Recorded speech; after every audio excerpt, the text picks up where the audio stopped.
il t'a regardé dans les yeux, et d'un ton presque tendre, il t'a dit « Je ne veux rien de sérieux, mais j'aimerais encore te voir. » Et dans ce moment suspendu, ton cœur s'est contracté.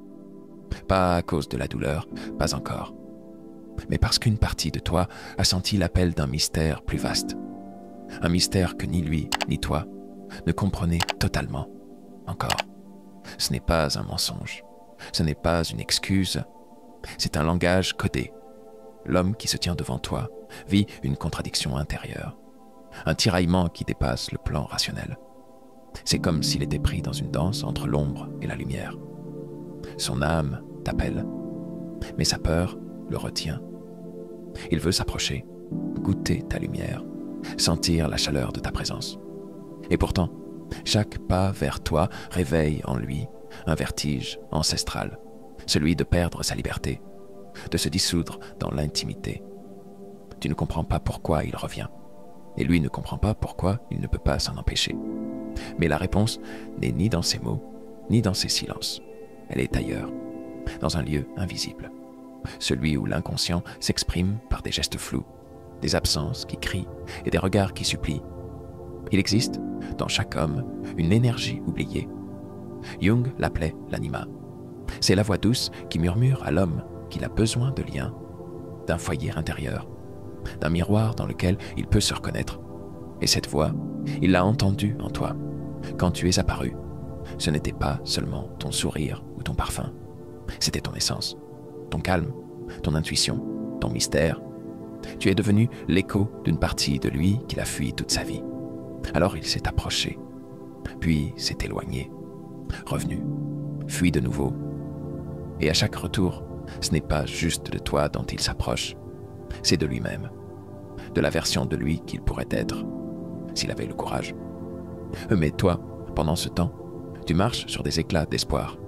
Tu te demandes, dois-je rester, le convaincre, m'en aller? Et chaque fois que tu choisis avec anxiété, tu joues un rôle qui n'est pas le tien. Tu deviens la guerrière qui exige ou la fugitive qui fuit avant d'être abandonnée. Mais ici, le pouvoir ne résidait ni dans la résistance, ni dans la fuite. Et si la vraie force, c'était de ne pas participer à la guerre intérieure de l'autre, mais d'y répondre par une paix inébranlable. Le féminin sacré ne supplie pas. Il rayonne. Il y a une sagesse ancienne que les femmes d'autrefois connaissaient. Elles savaient qu'on ne guérit pas l'inconscience d'un homme par des arguments, mais par la force tranquille d'une présence magnétique. Celle qui dit « Je ne vais pas t'emprisonner dans mes attentes, mais je ne vais pas me diminuer pour mériter tes miettes. » C'est une femme ancrée qui connaît sa valeur. Pas une valeur en fonction de ce qu'il veut, mais en fonction de ce qu'elle choisit. Et quand cette femme apparaît, l'homme sent quelque chose de nouveau. Il ne sait pas quoi, il ne peut pas l'expliquer, mais son âme le reconnaît. Tu ne peux pas le forcer à s'engager. Tu ne peux pas le convaincre d'être prêt. Mais tu peux faire une chose puissante, une chose rare. Tu peux rayonner dans ta vérité sans attendre qu'il la valide. Et c'est là que commence la vraie alchimie. Imagine-toi comme un lac sacré, calme, profond et limpide. Quand il te regarde, il voit son reflet dans ton eau. Mais s'il jette des pierres, le reflet se trouble. Ce n'est pas toi qui change. C'est l'image qu'il voit de lui-même. Ton rôle n'est pas de plonger pour ramasser ses peurs au fond de l'eau. Ton rôle est de rester clair, de refléter, avec bienveillance mais fermeté, qui il est et ce qu'il pourrait devenir. C'est cela, la présence magnétique. Ce n'est pas une technique. C'est un état d'être, une fréquence subtile qui dit « Je te vois, je t'accueille, mais je ne me perds pas pour t'aimer. » 3 piliers pour incarner cette présence 1. La clarté paisible. Tu n'as pas besoin de crier pour être entendu. Dis ce que tu veux, non pas comme une requête angoissée, mais comme une évidence. Par exemple, je respecte là où tu en es, mais je suis une femme qui construit. Si tu n'es pas prêt, je comprends, mais je ne m'abandonnerai pas pour te garder. Cette phrase, dite avec calme, a plus de pouvoir que 1000 silences désespérés ou reproches blessants. 2e, l'ouverture consciente. Tu n'as pas besoin de claquer la porte pour prouver ta force. Tu peux rester ouverte à la connexion, tout en gardant ton cœur souverain. Tu peux dire « Je suis présente ici et maintenant, mais je ne gèle pas ma vie dans l'attente. Si ce lien est juste, il mûrira. Sinon, je le bénirai et je continuerai mon chemin. C'est le féminin sacré qui parle. Celui qui ne s'attache pas, mais qui honore chaque rencontre comme un passage, pas une possession. Troisième, le détachement sacré. Voici le plus difficile. Renoncer à l'idée que l'amour doit se terminer par une promesse. Parce que parfois, la vraie victoire, c'est de rester fidèle à ta lumière, même s'il ne peut pas la recevoir. Le détachement sacré, ce n'est pas l'indifférence. C'est la conscience que tu n'es pas là pour remplir un vide ou réparer un homme. Tu es là pour créer un champ magnétique où l'amour vrai peut émerger, avec lui ou sans lui. Laisse-moi te raconter une ancienne histoire. On parle d'une femme qui gardait un feu sacré au sommet d'une montagne. Les hommes venaient à elle pour se réchauffer. Certains restaient un moment, d'autres partaient vite, effrayés par l'intensité de la flamme. Elle ne poursuivait personne. Elle ne pleurait pas les absents. Elle gardait le feu vivant. Et un jour, un homme est arrivé. Il s'est assis. Il n'a rien dit. Il est resté parce que ce n'était pas le feu qui l'intimidait. C'était sa propre peur d'être consumé. Et quand il fut prêt à affronter cette peur, il vit que ce feu n'était pas une menace, mais une lumière qui révélait ce qu'il avait toujours cherché. Toi aussi, tu es cette gardienne. Tu n'as pas besoin d'éteindre ton feu pour ne pas le faire fuir. Tu n'as pas besoin de te refroidir pour qu'il reste. Ce que tu dois faire, c'est garder la flamme, avec dignité, avec amour, avec patience. Et si ce n'est pas lui qui revient, ce sera un autre. Mais cette fois, un homme qui ne fuit pas la lumière parce qu'il l'a reconnue comme sienne. La douleur de ne pas être choisi, de se sentir rejeté, est une souffrance ancienne. Une souffrance que l'on porte parfois sans le savoir, bien avant même de rencontrer l'homme en question. Mais imagine que, tout à coup, cette souffrance puisse être transformée en sagesse, que cette douleur même devienne un guide. Ce que tu perçois comme un rejet, ce n'est en réalité qu'une illusion. Il ne te rejette pas toi. Il rejette une partie de lui-même qu'il n'est pas encore prêt à rencontrer. Il est facile de croire que ton propre manque d'engagement le fait fuir. Que si tu étais plus gentille, plus patiente, plus compréhensive, il reviendrait pour de bon. Mais tout cela repose sur une erreur subtile. Ce que tu n'as pas encore vu, c'est que tu ne cherches pas vraiment à l'attirer.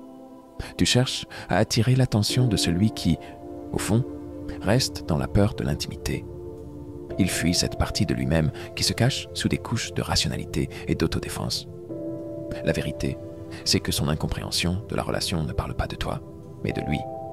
Et c'est là, dans ce miroir déformé, que tu te perds.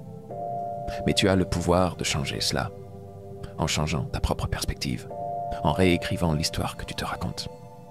La clé du non-attachement. Le non-attachement ne veut pas dire indifférence. Cela veut dire vivre dans un état de liberté intérieure, où tu n'es pas esclave de l'issue de cette relation, ou de ce que lui pense ou ressent. C'est lâcher prise tout en restant ancré dans ta propre vérité. Voici l'exercice.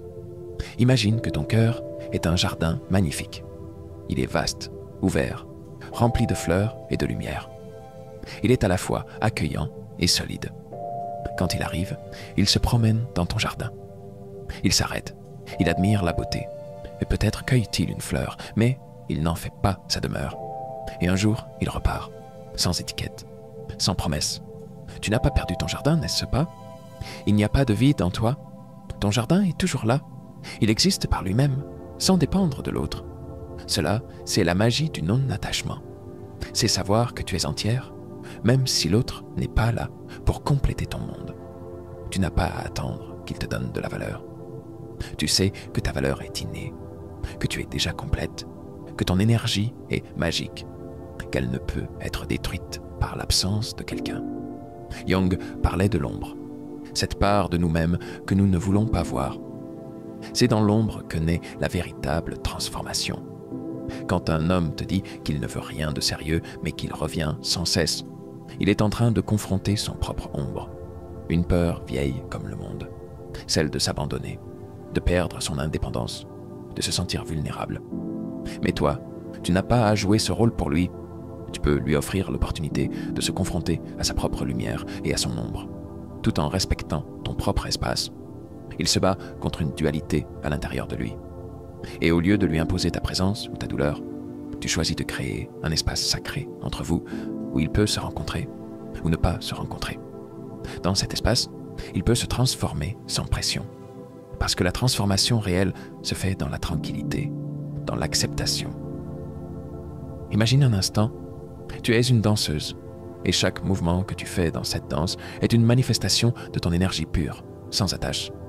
Lorsque tu danses dans cette liberté, même s'il te rejoint parfois, tu sais que la danse continue, qu'elle est sacrée, qu'elle ne dépend pas de l'autre. C'est cela, la vraie liberté. Cela, c'est ce qu'il ne voit peut-être pas encore. Mais un jour, il le verra. Et plus il te voit danser sans crainte de le perdre, plus il se sent attiré. Parce qu'il sait, au fond de lui, qu'il a la possibilité de se rencontrer dans cette danse. Il peut choisir de suivre, ou il peut choisir de s'éloigner. Et c'est ainsi que se fait la véritable guérison. Le véritable pouvoir ne réside pas dans la capacité à le convaincre ou à changer son esprit. Il réside dans la maîtrise de ton propre univers intérieur. Quand tu arrêtes de chercher à remplir un vide extérieur, tu découvres la force illimitée de ton propre centre. C'est là, dans cette souveraineté émotionnelle, que tu deviens irrésistible. Cette victoire, Chanel, n'est pas de le faire changer. Elle est d'accepter que ton voyage n'est pas lié à la transformation de l'autre, mais à la compréhension profonde de ta propre lumière et de ta propre puissance.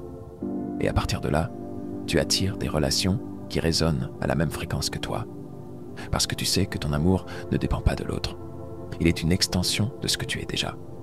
Il ne veut pas s'engager. Tu l'as entendu. Tu l'as cru. Et pourtant, il revient. Encore et encore. Comme un écho dans un canyon. Ce va-et-vient, cette contradiction apparente, ce comportement qui te laisse dans le doute, c'est pas du jeu. Ce n'est pas de la manipulation. C'est souvent l'expression d'un homme blessé, d'un enfant intérieur qui se cache sous une armure devenue trop lourde à porter. Les hommes aussi ont peur. Mais contrairement à ce qu'on croit, leur peur ne se manifeste pas par des larmes. Elle se manifeste par la fuite, le silence, la confusion. Pourquoi ? Parce qu'on ne leur a jamais appris à accueillir leur vulnérabilité. Dès l'enfance, on leur a enseigné à être fort, à ne pas pleurer, à ne pas s'attacher trop vite. Alors, quand un lien vrai émerge, ils paniquent. Et cette panique, ils la déguisent en désengagement. Mais leur âme, elle, sait, elle sent. Elle reconnaît ta lumière. Et c'est pourquoi il revient. Ce n'est pas toi qu'il fuit. C'est ce que tu réveilles en lui, sa sensibilité, sa vérité, sa profondeur. Toi, l'éveilleuse silencieuse, tu n'as pas besoin d'être sa thérapeute. Tu n'as pas besoin de le réparer. Mais tu as un rôle sacré, celui de rappeler, par ta simple présence, la possibilité d'un homme nouveau en lui. Un homme conscient, capable d'aimer sans se fuir. Mais attention, ce rôle ne signifie pas te sacrifier, ni attendre qu'il change. Il s'agit d'incarner cette énergie stable, douce mais puissante, qui ne cède pas à la peur, qui ne devient pas une dépendance, mais une invitation vers l'éveil. L'éveil ne se force pas, il se ressent. As-tu remarqué que plus tu cours après une personne, plus elle fuit? C'est parce que l'énergie du besoin repousse. L'énergie de l'abondance attire. Quand tu entres dans une pièce avec une certitude intérieure, quand tu n'as pas besoin qu'on t'aime pour te sentir complète, tu rayonnes. Et dans ce rayonnement, quelque chose d'instinctif se réveille chez lui. Il ne sait pas l'expliquer, mais il est attiré. Pourquoi ? Parce que tu incarnes un modèle qu'il ne connaît pas. Une femme qui aime sans s'attacher, qui ressent sans s'effondrer, qui accueille sans absorber. Le retour à la souveraineté. Revenons à toi, car c'est toujours là que tout commence. Ce lien douloureux avec lui t'a amené à cette réflexion. Et ce n'est pas un hasard. Il est venu dans ta vie non pas pour te combler, mais pour réveiller une question oubliée. Qui suis-je quand je ne suis pas choisi ? Et la réponse est, tu es toujours toi. Forte, belle, complète. Ce lien n'est pas une fin, c'est un miroir sacré qui t'invite à revenir chez toi. Chez cette femme intérieure qui a été trop longtemps silencieuse. Celle qui ne mendie plus l'amour, celle qui l'incarne. L'histoire du feu et de l'homme qui tremble. Permets-moi de te raconter une dernière image. Il était une fois un feu magnifique, un feu qui réchauffait quiconque s'en approchait. Mais un jour, un homme s'en approcha et recula. Il dit « Ce feu est trop fort pour moi. Je ne veux pas m'y brûler. » Et il partit. Mais quelque part en lui, il ressentit une nostalgie. Pas pour la chaleur du feu, mais pour ce qu'il avait entrevu en lui-même à ce moment-là. Des semaines, des mois passèrent. Il erra de flamme en flamme, toutes plus fades les unes que les autres. Et un jour, il comprit. Ce n'était pas le feu qui était trop fort. C'était lui qui avait peur d'y être révélé. Et toi, que fais-tu? Tu gardes le feu. Tu ne le poursuis pas. Tu ne t'éteins pas. Tu continues de briller. Car ce feu n'est pas pour lui. Il est pour toi, pour illuminer ton chemin. Et si un jour, il revient non pas pour se réchauffer, mais pour garder le feu avec toi, alors tu sauras que ce n'est plus un garçon effrayé, mais un homme éveillé.